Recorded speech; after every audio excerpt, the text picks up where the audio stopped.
Даусы қауырсыз ұрлап кетті. Зебраны бояп кетті. Біздің бақта қылмыс болса айғақ іздей бастайсың. Бағытты дұрыс табасың, Шерлок Як. Гермиона қасында қылмыскерлер құтылмас. Дәлелді тез табады, Шерлок Як. Орта бойлы ақылды қылмысты болашады. Әділетті орнатады, Шерлок Як. Шығып барамын. Шерлоктан бұрын табыңдаршы. Горилланы құмға көмген кім?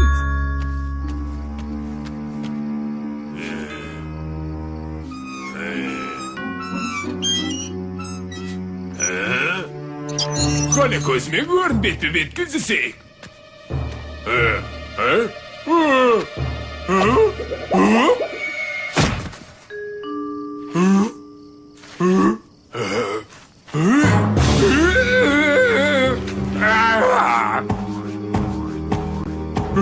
Ал горилла досым, ақырғы сапарыңа дайындала бер.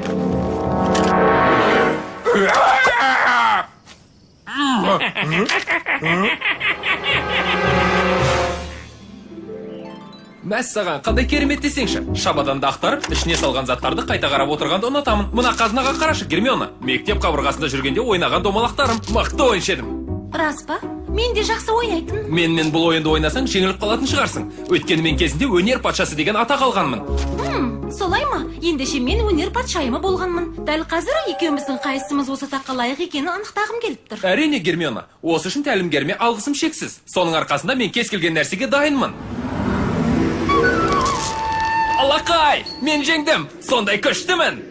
Жас шәкірт, мақтаншақтық пен ақылдылық бір-біріне дұшпан. Сол себепте екеуінің бірін ғана таңдағаның дұрыс. Жарайды, ұстаз. Пинг-понг ойын ойнасақ, менен жеңіліп қаласың.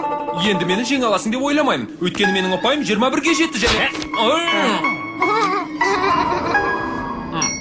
Тәрбие берген ұстазым маған балалық қасиеттерден арылуым керек деп айтқан, Гермиона. Алло, Шерлок Як тыңдап тұр. Қазір көзді ашып жұмғанша жетемін. Міне шығып барамын.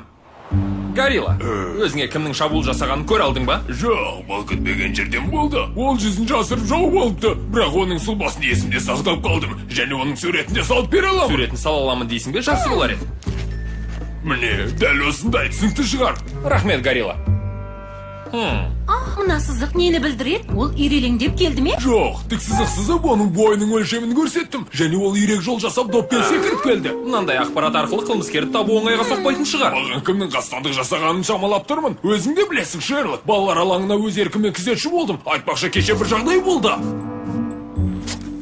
Сенің жасаған сарайыңның бір бөлігі керемет шықты балам. Шебер екенсің.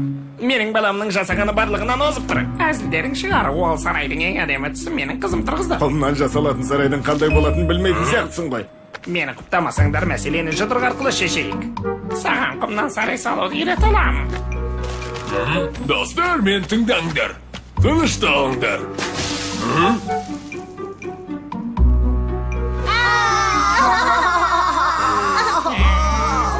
Сондай-ақ сол түні телефон тұтқасында қызық нәрсені естідім. Алло.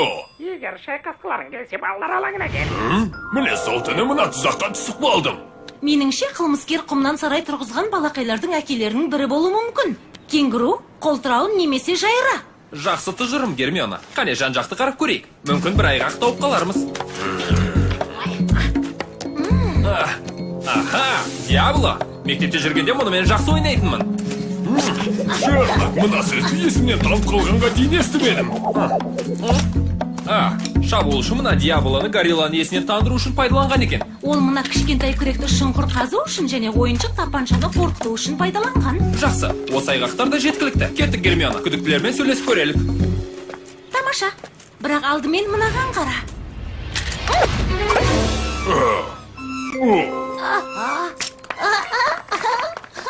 Менімен бәстескеніңді ұмытып кеттің ау деймін, Шерлок.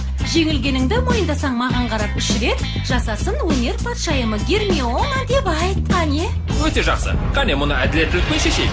Өнер патшасы немесе өнер патшайымы болуды ойын барысында анықтайтын боламыз, Гермиона. Жарай ма? Жарайды. Жақсы, ендеше кетейік. Күдіктілермен сөйлесуіміз керек. бұл оқиға гориллаға кез келген жерге килігуді қою керектігін үйрететін сабақ болды. Сен расымен барлық мәселені күшпен шешуге болады деп ойлаймысың? Әрине, солай ойлаймын, Банк. Гориллаға мен қастандық жасаған жоқпын, дегенмен оны тап қазір жасауға дайынмын. Банк бүкіл қауымның алдында, мектеп ауласындағы сияқты, бала кезіміздегі сияқты, бірақ ол кезде мұндай мәселелерді әділетті жолмен шешетін едік. Оның сұлбасы горилланың салып берген суретіне қатты ұқсайды, және ол ары бері секіріп ерек жол жасап жатыр. Мынаны айтшы, кенгуру.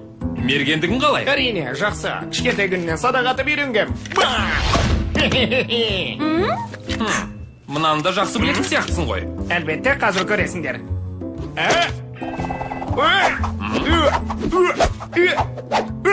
Рахмет, кенгуру. Аяқтауыңа болады.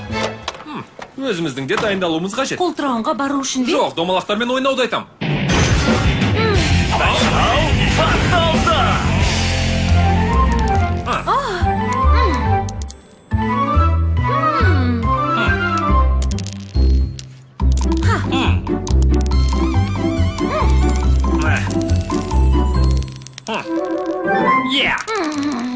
Саған бұл ойынды жақсы ойнаймын деп айтпап едім. Мен жеңдім. Жоқ, тек осы жолы жеңдің, ал келесі жолы есемді жібермес. Келесі жол деген болмайды. Сонымен тағы да сұраққа алатын күдіктілеріміз бар емес пе?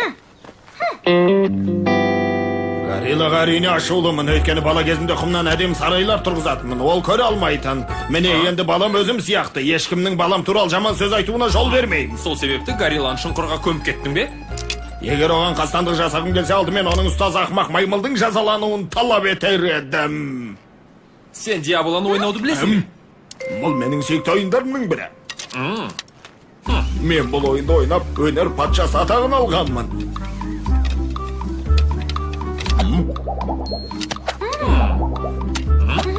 Ей, ол сенен де жақсы ойнайды екен. Егер екеуміз жарысар болсақ, өзімнің жеңімпаз болатыныма сенімдімін. Мынаны қолдана білесің бе? Жақсы, бірақ оны ұстамай-ақ қойғаным дұрыс шығар. Қолтырауын, біз тергеу жұмысын жүргізіп жатырмыз. Мынадан бас тартқаның көңіліміздегі күдікті сейілте қоймас. Қане, әлгі затты берші. Күлетін ештеңесі жоқ, мен бұрыннан көзілдірік киім. Сол себепті мектепте патша атағын ала алмадым. Достарым домалақ терезесі бар ақымақ деп мазақ қылатын. Есіме түскенде зам келеді. Мергендігіңде сөз жоқ. Бізге уақыт бөлгенің үшін рахмет, Қолтырауын. Гермиона, Қолтырауын домалақ ойынды жақсы ойнайды деп ойлаймын. Одан біраз сабақ алсаң болады. Иә. Шарлок, классика. О, классика? Дайындалыңдар, басталды!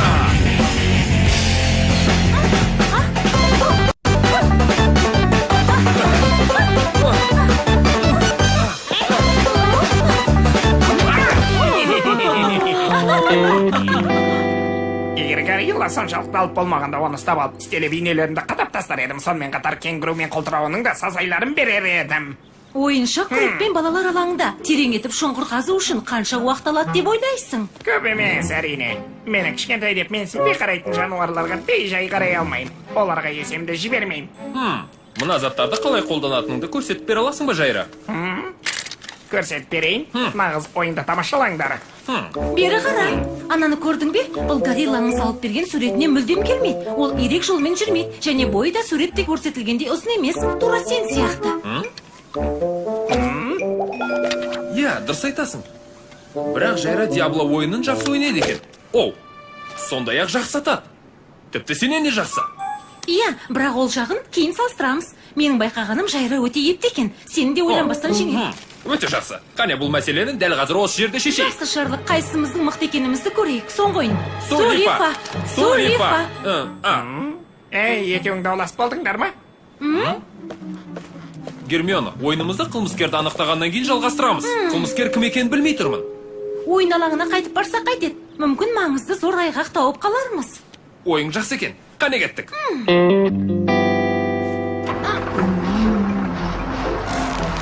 Нағыз қылмыскерді табу қиын болды ғой. Қане тағы біраз ойланып көрейікші.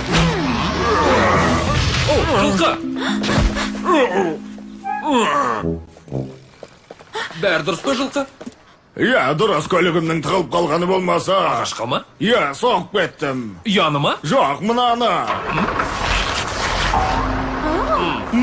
Қылмыстың шешімін шығара берсек болады деп ойлаймын.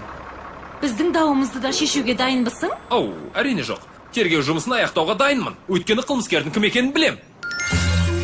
Ал сен қалай ойлайсың, жас детектив? Егер көз алмай қарап отырған болсаң, қылмыскердің кім екенін анықтағаныңа сенімдімін. Қане, бір шоу жасап алайық. Ойын алаңда дауласқан шәкен ажыратамын деп, горилла Диаблодан таяқ жеді. Терең етіп қазылған шұңқырға түсіп көміліп қалды. Ол бізге қылмыскердің түрін сипаттап, сурет салып берді. Үш әке, кенгуру, қолтырауын және жайра гориллаға өшігіп, ақысын алғысы келді. Сонымен кім қылмыскер?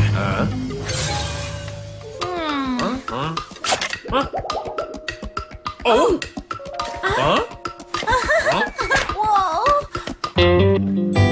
Тергеу шешімін жариялаймыз. Кенгуру, сен жұдырығымен барлық мәселені шеше аласың. Сенің бойыңнан горилла сипаттап берген қылмыскердің қасиеттері де табылады. Алайда сен Диабло ойнай алмайтыныңды көрсеттің. Сөйте тұра қылмыс жасауға бармассың. Көпшілікте маған қосылатын шығар.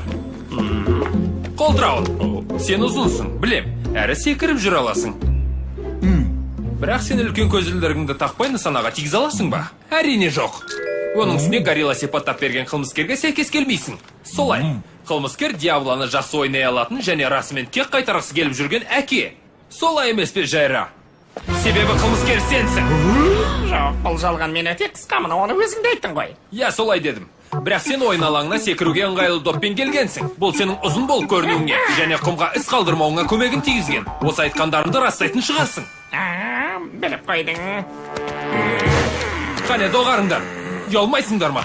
Жайра өзіне лайықты жазасын алады. Оны жазасыз қалдырады деп ойламаңдар. Керемет айттың, құрметті өнер патшасы. Мәртебелің не айтса да орынды емес пе, Гермиона?